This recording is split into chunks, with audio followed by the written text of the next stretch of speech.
Assalamu alaikum, this is Hena Zuberi and you're watching Muslim Network News. Our top story tonight is about the U.S. Secretary of State's visit to the Middle East.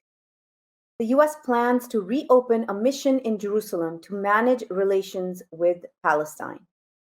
U.S. Secretary of State Antony Blinken announced the plan after a meeting with Palestinian Authority President Mahmoud Abbas in the occupied West Bank. But Blinken declined to give a timeline for when the mission would open. He also announced that the administration of President Joe Biden would ask Congress for aid to Palestine. This would be $75 million for Palestinians, including over $5 million to rebuild Gaza. In an earlier meeting with Israeli Prime Minister Benjamin Netanyahu, Blinken promised the funds would not be given to Hamas. Former U.S. President Donald Trump had shifted the U.S. Embassy from Tel Aviv to Jerusalem in 2018. The Consulate General was downgraded to a Palestinian affairs unit inside the embassy to Israel as well. At that time, Palestinians were furious and called for a boycott of the unit. The Chancellor of the University of California, Berkeley, Carol Christ, sent a message of support and solidarity to the university's Muslim and Jewish students on Monday. She said there has been a disturbing increase in hateful speech and expression on social media platforms in the United States. She also decried attacks on Muslim and Jewish communities. She added that Berkeley's administration condemned anti-Semitism, Islamophobia, and other forms of prejudice and bias on the campus and beyond. Christ has also promised that the school will continue to provide a sense of belonging for all students. North of the border, the Canadian Department of National Defence has charged a soldier with mutiny for blocking vaccine distribution. Ladislaw Kandaresi told other soldiers not to distribute the COVID-19 vaccine. He called taking the vaccine criminal. In December, he also participated in an anti-lockdown rally. Kandaresi is a cadet and reservist in the province of Ontario. The charge of mutiny is rare in Canada and has not been used in decades. Hundreds of employees at Amazon.com are calling on the company to support Palestine.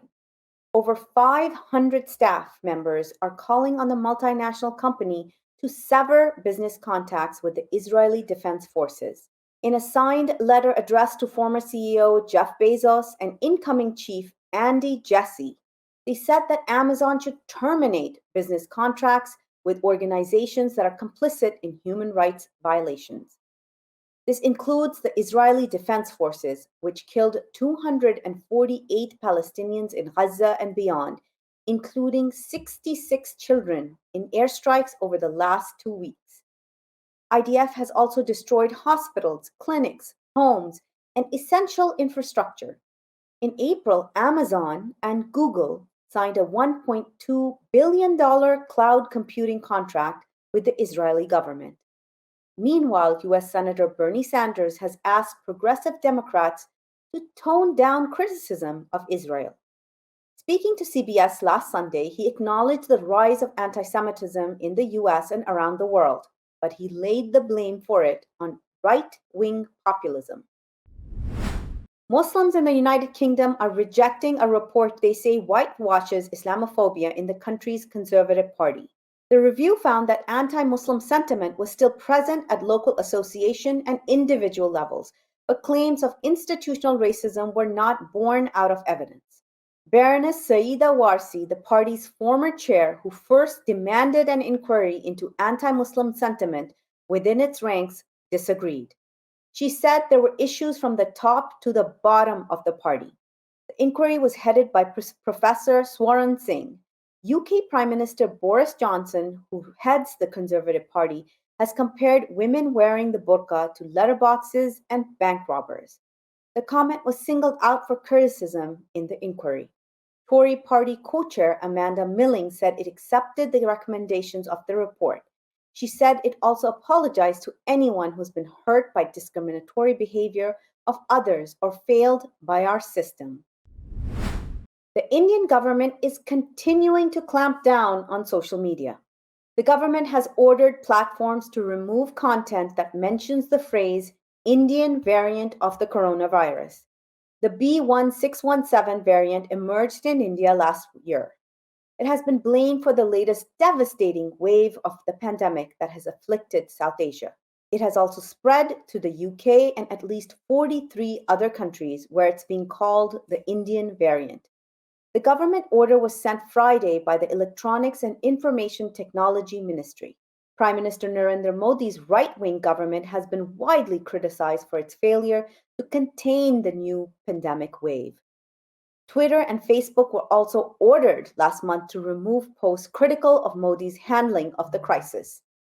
In the meantime, India reported another 257,000 infections and over 4,000 deaths in 24 hours.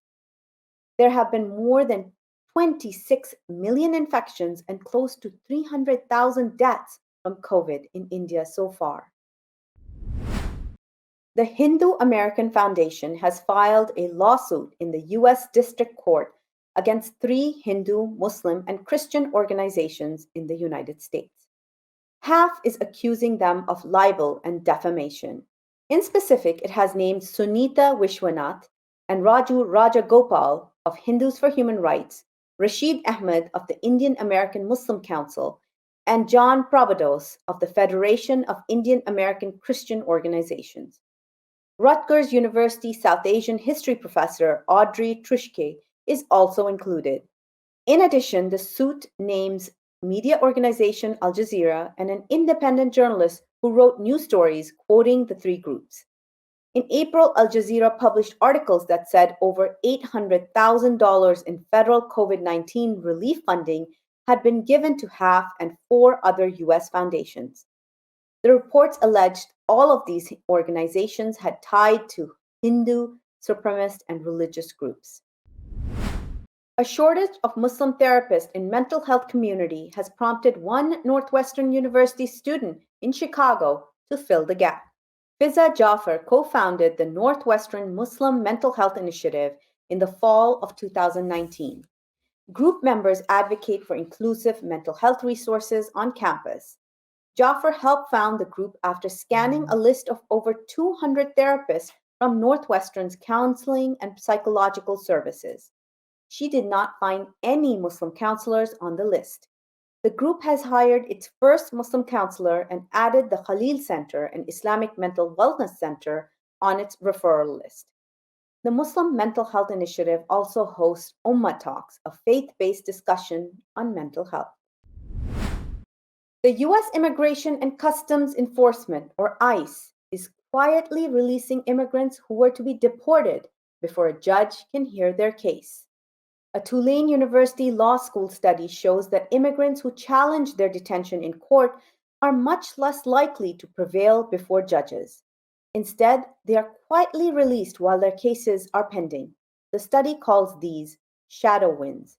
They allow ICE to uphold the status quo that goes beyond the Supreme Court 2001 ruling that indefinite detention is unconstitutional. The Deep South has become a center for the detention of immigrants, and Louisiana is known as the state where the most detainees are held in prolonged detention.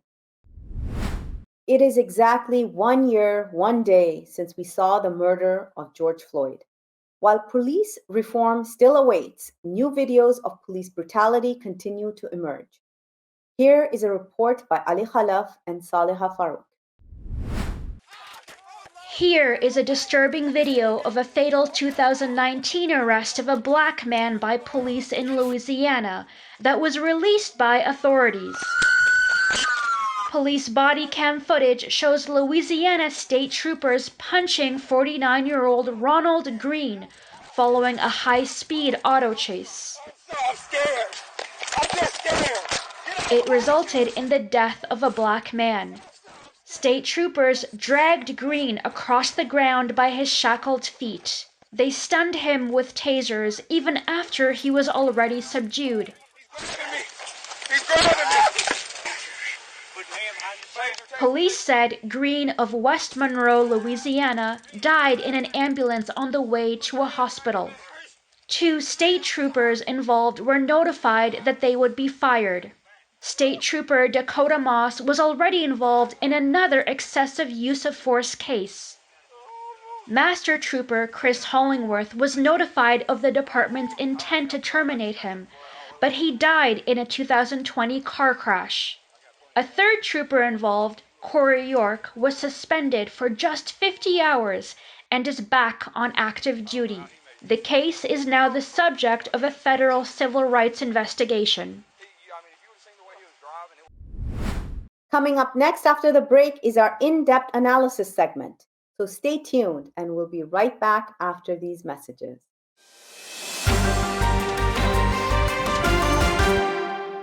If I could be you, and you could be me for just 1 hour.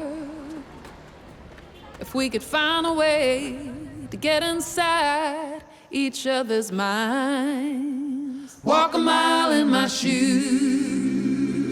Walk a mile in my shoes.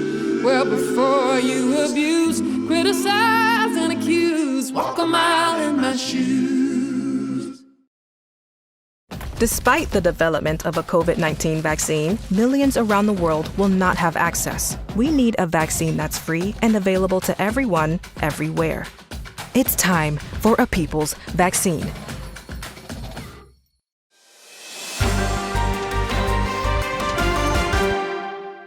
Welcome back. 35 Republican representatives have joined Democratic colleagues to pass a bill to investigate the January 6th attack on Capitol Hill. However, minority leaders are opposing the bipartisan bill. Now, legislation appears unlikely to pass the Senate. To discuss the future of this legislation, let's go to Saliha Farouk. Over to you, Saliha. Thank you so much, Hena. Today we're here with Paul Jay, who is a journalist, filmmaker, founder, and host of The Analysis, a news outlet. Thank you so much for being here with us today, Paul. Thanks for the invitation. Our pleasure. Now, as you might have heard, 35 Republicans in U.S. Congress had voted to support the legislation that would establish an independent commission to investigate the recent January insurrection at U.S. Capitol Hill. If you can just tell us from your perspective about the significant shift in thinking when we think about how Republicans came together to vote on behalf of this bill and what this means for U.S. politics, especially with such race-based issues when we see such support from Republicans in U.S. Congress. So you're talking about the 35 Republicans that voted for a bill to establish the January 6th commission. Well, there's kind of two big issues here. One is the split in the Republican Party that's most reflected in the removal of Liz Cheney from leadership of the House. And that split goes back, I think, to, it's from the very emergence of Trump. Trump ran to some extent in the Republican primaries in 2016 against the leadership of the Republican Party. Of course, he represented his own section of billionaires and his own alliances within the American elites. But primarily a billionaire hedge fund guy named Robert Mercer and Sheldon Adelson, the casino billionaire who died a little while ago, but who was also very close for a long time to Netanyahu in Israel. But Trump ran a campaign, and once he got elected, and especially once he selected Pence as his vice president, and Pence is a guy who more or less represented and still does, I think, the Koch brothers, as did Pompeo. They made a kind of an alliance. The section of the elites that hated Trump right from the beginning, and you have to remember, even people like Lindsey Graham hated Trump from the beginning. But once he was elected, and once they saw a real coalescing of what amounts to a kind of fascist movement of sorts around Trump. When I talk about Trump supporters, I certainly do not mean the vast majority of people that vote for Trump are, fascist or even think they're voting for a fascist. But there's a core in that, and part of that core is a far right religious evangelical, both evangelical and far-right Catholic. And as we get closer to talking about January 6th, they're very strong in the military. They're actually several Opus Dei far-right Catholics in the Supreme Court. So that this kind of coalescing around a section of the billionaires, starting with this Mercer Edelman, but later the Koch brothers certainly have a certain sway in it. I don't know that Koch's ever loved Trump, but that's the whole point. I think most of the elites, including in the financial sector, many of whom are traditionally Democrats, started to go along with Trump because they got whatever they wanted out of Trump. In the financial sector, in the fossil fuel sector, certainly the military industrial complex, Trump gave them everything they wanted. So it honestly, excuse my language, didn't matter how batshit crazy Trump became and was. He had opened up the piggy bank of the U.S. Treasury and deregulation, and so they nurtured the megalomania of this guy. They knew they were dealing with a nutcase, but he was their nutcase as long as he was passing legislation with enormous tax cuts and such. If you remember, not long after he was elected, he said he didn't want to have as many military interventions. I'm not sure. I think he always had his target set on Iran, but he said, "Don't worry, arms manufacturers, you're going to get lots of money." And of course, they did. He passed one of the biggest arms budgets in history. At any rate, so the preponderance of the elites and of the elites, the financial elites are the most powerful because they kind of own everything. They were okay with him, but as the election came, and they could have lived with a second term of Trump, except his irrationality in dealing with the pandemic. It shook the elites that he couldn't. He was so insane about the pandemic that they really decided that they'd had enough of this guy. Still, I think without the pandemic, Trump might well have won that election. And when he got 74 million votes, 75, whatever it was, it shook them that he got so many votes even after the pandemic. But still, he lost. They assumed there'd be a relatively orderly transition to Biden. Although the plot not to transition to Biden had started much earlier. Steve Bannon had gone on the Tucker Carlson show in mid-September and essentially already announced stop the steal. Before there ever was an election, before they could even say there was a steal, they already had a stop the steal going. So they knew they were going to lose. The polling had made it clear. And so they had prepared a couple of months ahead of time to create this conditions for saying the vote was a fraud. And I think there's several very important questions that need to be answered. And I don't know whether this commission's ever going to come into being. I've been listening to the hearings from different committees, and no one's asked the real questions. So I don't know if there even is a commission, whether it would actually do anything, because the real questions are, to what extent was there really a coup in place prior to January 6th? Was January 6th the final act of a coup? Now, for example, I saw an NBC interview recently with Liz Cheney, long interview. They never asked Liz Cheney, why did you and your father, Dick Cheney, organize a letter from 10 former secretaries of defense, essentially warning the military to stay out of the elections and stay out of determining who's going to be in the White House? I mean, what made you, Liz Cheney, think such a letter was necessary? They didn't ask her that. General Stavridis, who was the former Supreme Commander of NATO, writes an op-ed article in Time magazine supporting the letter of the 10 secretaries, saying that the acting Secretary of Defense, Miller, doesn't have the backbone to stand up to a temperamental president. Like, the very serious people really think it's possible that Trump, and this was publicly said by his friend General Flynn, who called for a coup, called for the military to start organize a new election. They were taking those threats seriously, there in Stavridis's article in Time, he says that they've been aware, they meaning he and these secretaries of defense and others, were aware that there were real conversations taking place in the White House about how and whether to stage a coup. Then on January the 4th, the Financial Times in an editorial says a coup is in progress. So since January 6th, how come we don't hear about any of this? So I'm wondering, that being said, and with considering the January 6th riot being such a landmark event in the United States, coupled with, for example, the recent George Floyd murder, a lot of anti-racism experts right now have been calling for a systemic change for a long time, but specifically after such paramount events in US politics. From your perspective, covering these events and looking into them quite deeply in your career, how hopeful are you that such structural proposals such as this bill might be effective either in the short term or in the long run? Well, listen, any small reform that makes life more livable for people that are being attacked by police on a daily basis.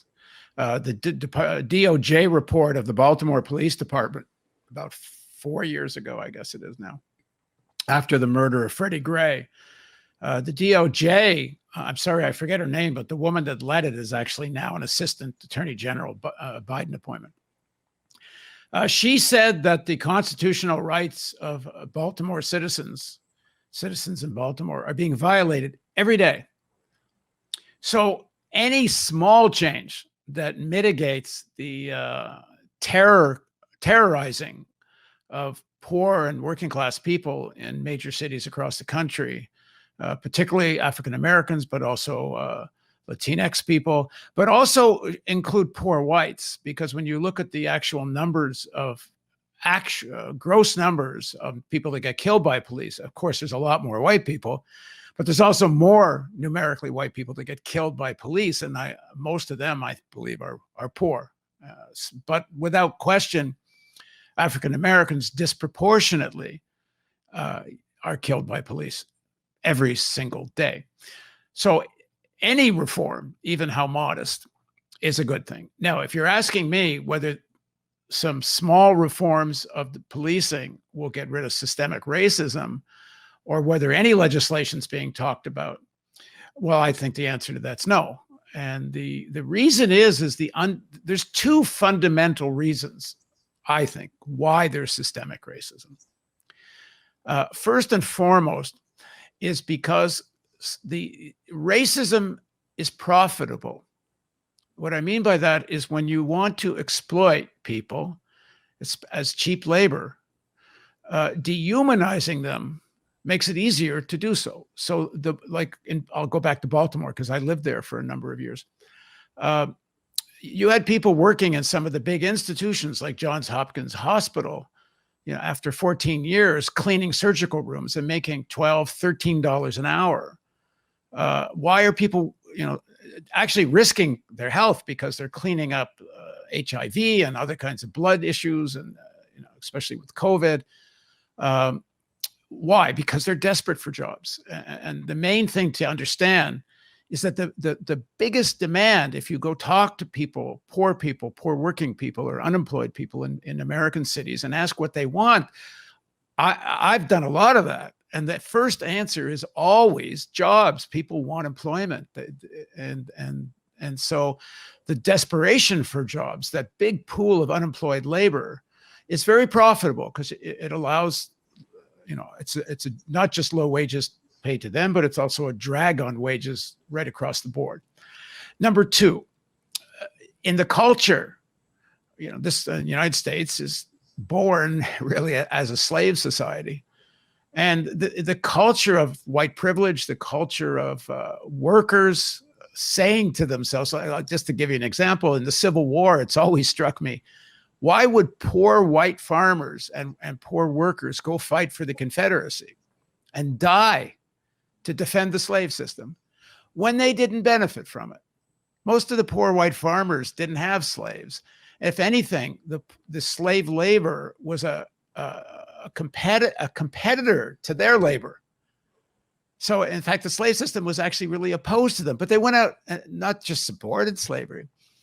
They actually died for it on the battlefield. Well, because the cultural forces were very strong in kind of internalizing this identity. Well, at least I'm white. You know, that's sort of an internalized, as bad as my life might be.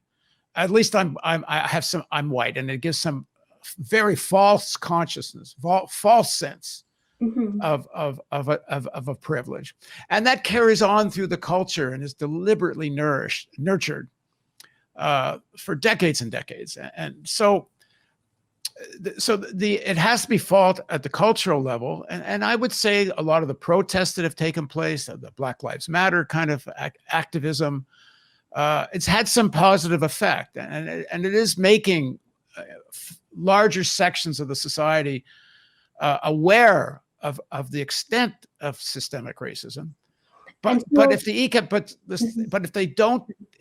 economic side of it isn't dealt with, if the this need of the system for the super exploited cheap labor isn't dealt with, and that's dealt with by significantly raising the minimum wage, serious investment in the inner cities, raising the level of life for people who.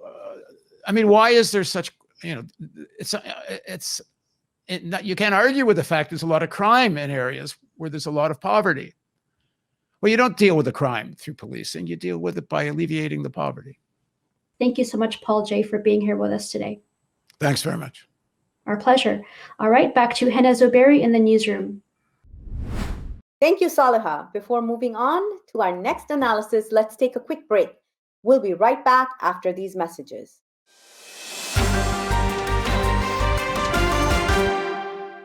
Our fellow Americans. Right now, the COVID-19 vaccines are available to millions of Americans.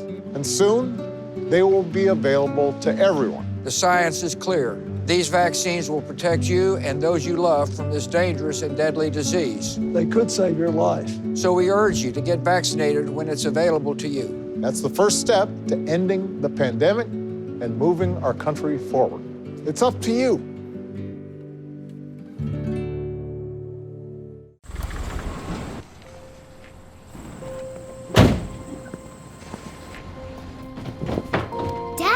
They took over my bedroom. Come on, come on. Okay, Dad. 1, 2, 3. Dad!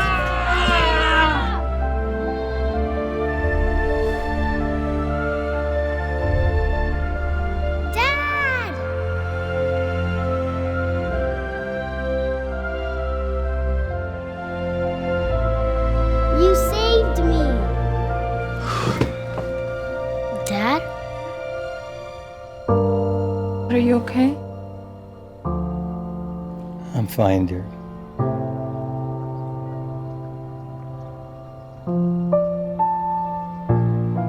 Your hero needs you now, and AARP is here to help. Find the care guides you need at aarp.org/caregiving.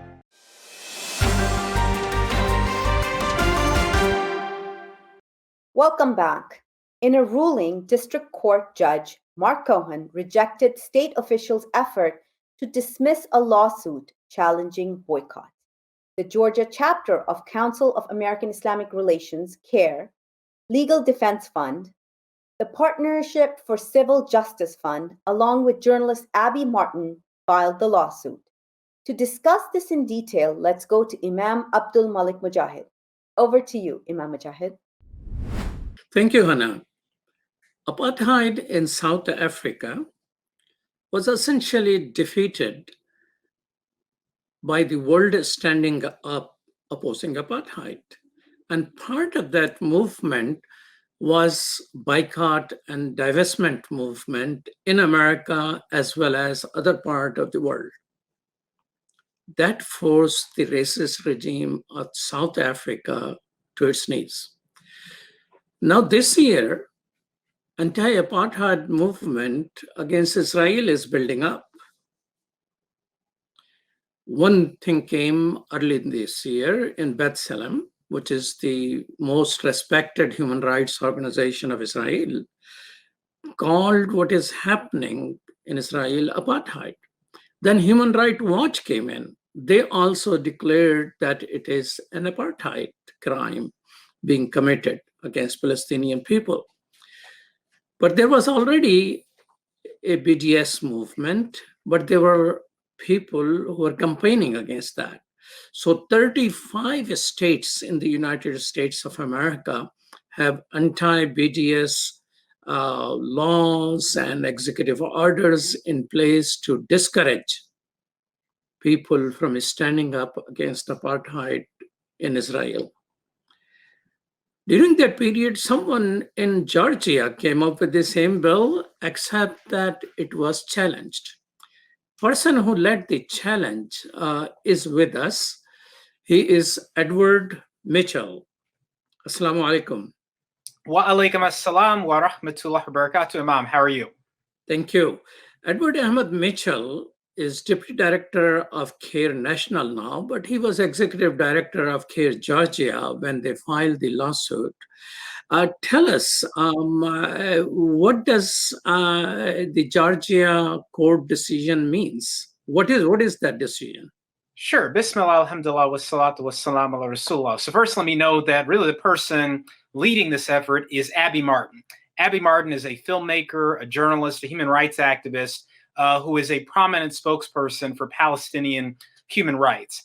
Abby was scheduled to speak at a conference at Georgia Southern University a few years ago. That's a state university.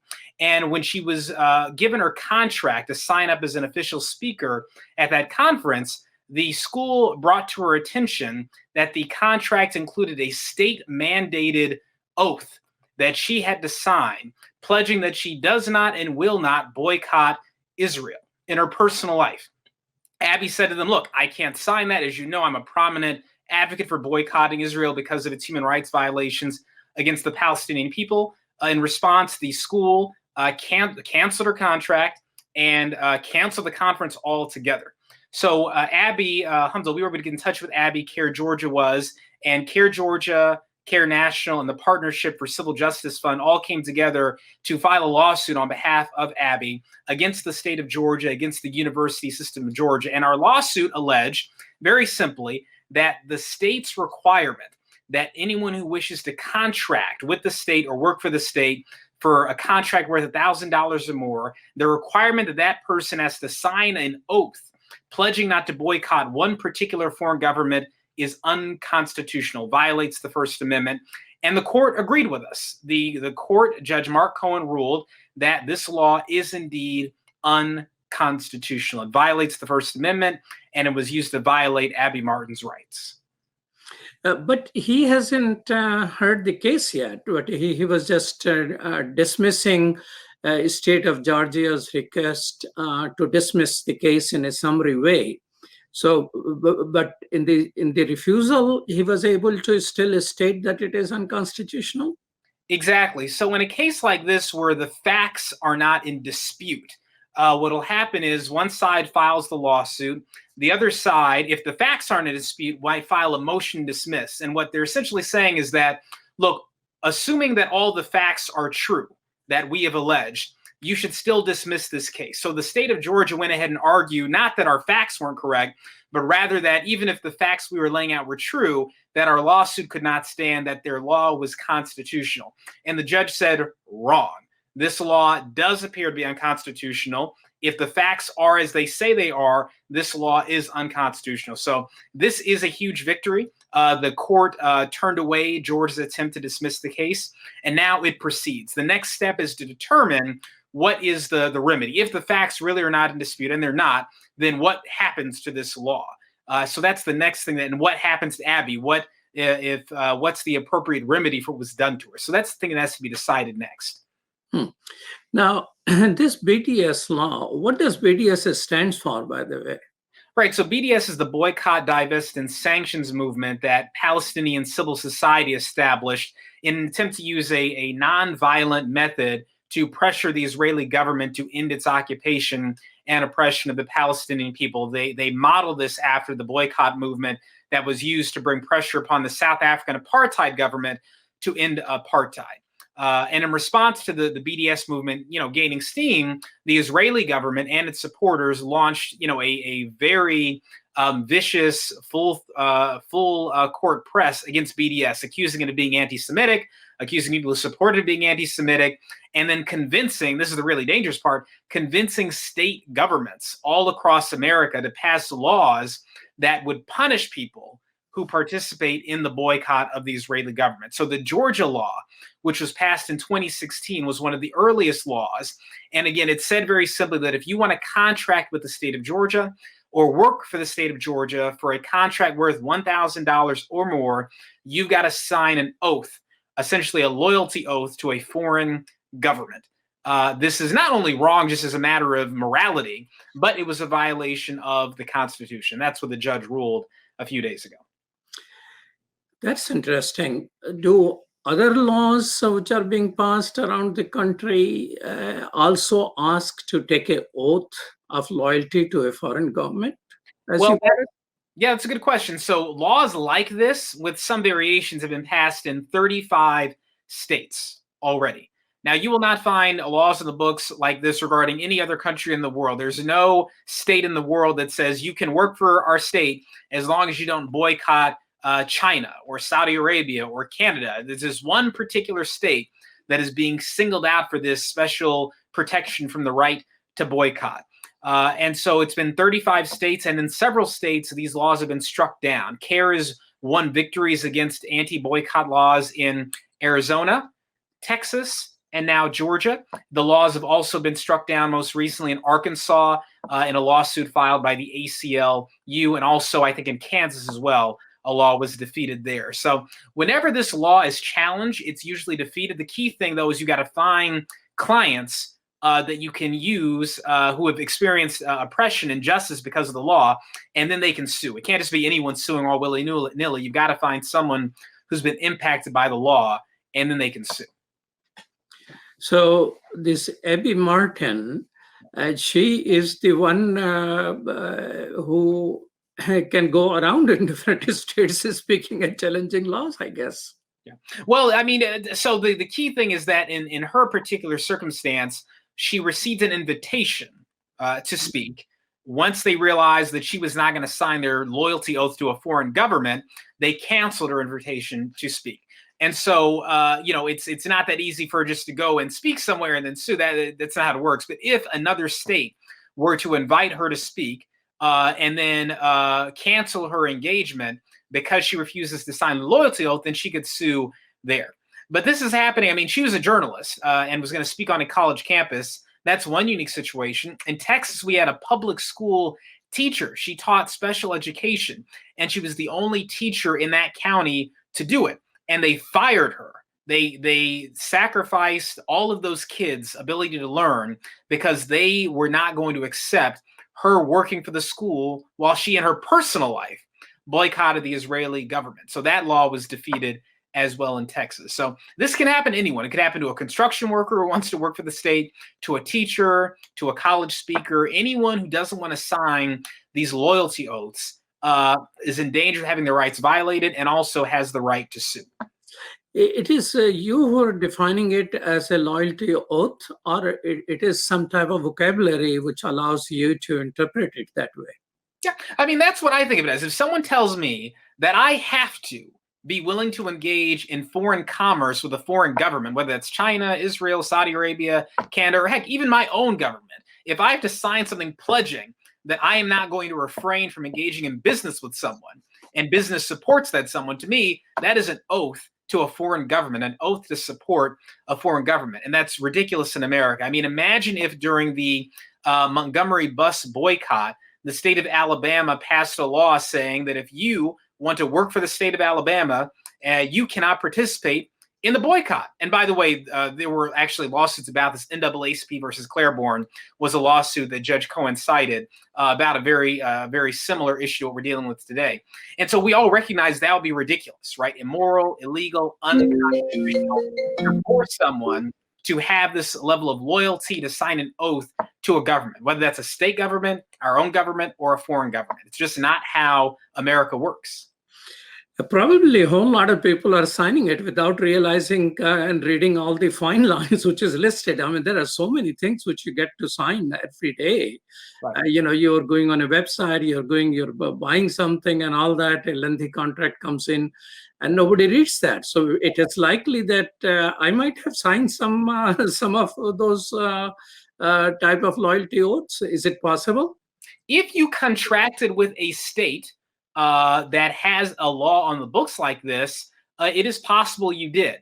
Now, I think one of the biggest problems is that, many people are not going to care, right? Even if, let's say you're a major, corporation, millions of dollars, and your main focus is just making money, you're not really necessarily going to care about having to sign this oath to a foreign government. You just want to get your contract done. And so, to get someone who's willing to sue, you've got to get someone who cares about the Constitution, who cares about the human rights issue at play, and is willing to step up and say, I'm not going to sign this and I'm going to sue.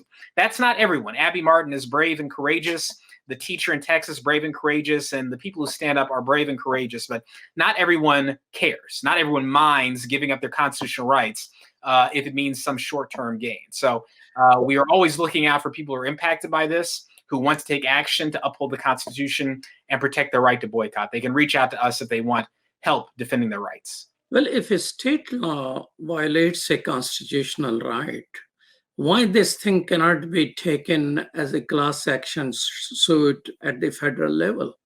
Well, interestingly, that's where it could be heading in a way. So in different circuits, which are the different areas around the country that have jurisdiction over those courts in that area and the law in that area, you've seen the anti-boycott laws come up for debate and usually be defeated. Now, the Supreme Court may at some point be asked to rule on one of these cases, and the Supreme Court might say, all right, fine, we're going to settle this issue once and for all for the entire country. That is not likely to happen unless courts start disagreeing. So, for example, if a court in the Southeast says anti-boycott laws are okay, and then a court in the Northeast says it's not okay, and then a court in the West says partially okay, partially not okay. When that happens, it's much more likely the Supreme Court will intervene and take up an appeal and issue a ruling that would apply to these laws all across the country. But right now, generally speaking, it seems all the courts are agreeing with our position, which is that the boycott laws are illegal. So as long as that keeps happening, the Supreme Court may not see any need to get involved because there's no disagreement to solve, if you follow me.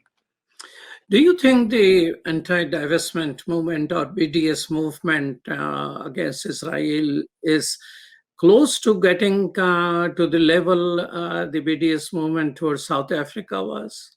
I don't think it's at that point yet in terms of its impact. In fact, it's not say it's not impactful, but the South African apartheid movement lasts for a long movement. The movement against it lasts for a very long time. It took a long time to defeat it. Nelson Mandela was in prison for 27 years, and that was just a portion of the time that apartheid existed in South Africa. And so this takes time. I will say that the ironic thing about this movement is that the Israeli government and its supporters' attempts to silence free speech has probably done more to advance the boycott movement than the movement itself, right? That when people see their free speech rights being trampled upon, when people see a foreign government and its supporters putting so much effort into stopping this movement, it really raises the platform and the awareness of the movement and inspires more people to want to join the movement, if not because of the movement itself, then in protest of the attempt to restrict free speech. So the Israeli government is really, in a way, shooting itself in the foot by trying to convince state governments to violate our constitution. It's only giving more awareness to the boycott movement and probably sending more supporters to it. Well, thank you so much, Edward Ahmed Mitchell. Thank you so much for your time. Truly appreciate that. Yes, thanks for having me. Assalamu alaikum. Peace be with you. Back to you, Hena. Thank you so much, Imam Mujahid and Edward. That's all from our Washington studios tonight. Keep watching Muslim Network TV. For more, visit our website, muslimnetwork.tv. Assalamu alaikum and good night.